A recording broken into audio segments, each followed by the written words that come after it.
Hey, I would greatly appreciate if you could support me. Simply go to ebay.com. In the search bar, type in Latrice Limited, click on shops, and then support me. I have a wide variety of items on there, many of my own personal Latrice Limited items such as candles, bath bombs, soaps, essential oil blends, all that. Even have men's ties and comic books. Definitely support me and do not forget to like and subscribe. And now let's get into this video. So ever since Francis Ngannou left the UFC, people are wondering like, okay, where are you going? Are you going to boxing? Are you going to go to, another MMA organization? What's going on?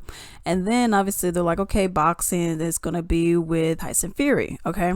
So it's like, okay, cool. Then you got people who are going to go over there, follow him or whatnot. So people are wondering, okay, how much you getting paid though? Okay, that's all cute, but how much you getting paid? Okay. So the number that's been circulating around is $8 million. But I got a whole thing here where it says not $8 million. Jake Paul reveals Francis Ngannou's real purse, and it's way more than what you think he's getting paid for the Tyson Fury boxing fight.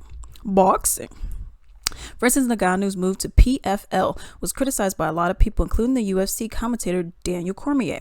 But when the news of his $8 million purse was revealed, Cormier apologized to the Predator over a video. Obviously, a more lucrative option for Ngannou. PFL's contract with him has benefited the former UFC heavyweight champion in more ways than one.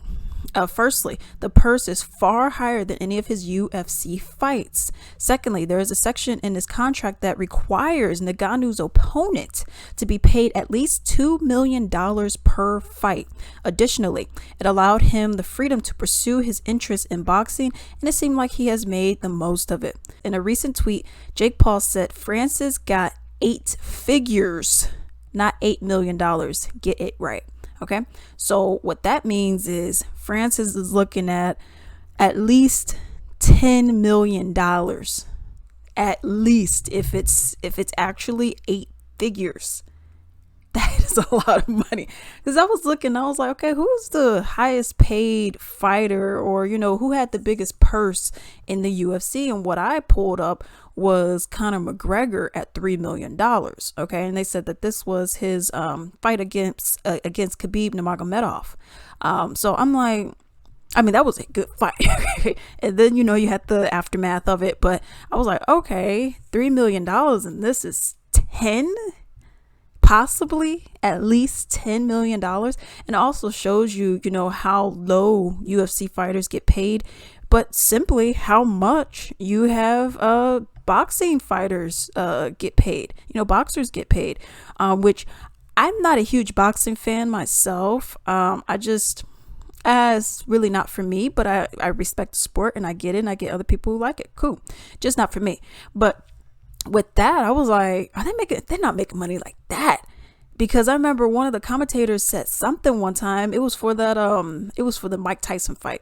It was like his last fight that he did, the exhibition fight. And I was like, how much is he getting? I was like, wow. I didn't know that they were getting paid like that. So what I thought was interesting was on the show DCRC, the ESPN, I call it ESPN, the ESPN show DCRC.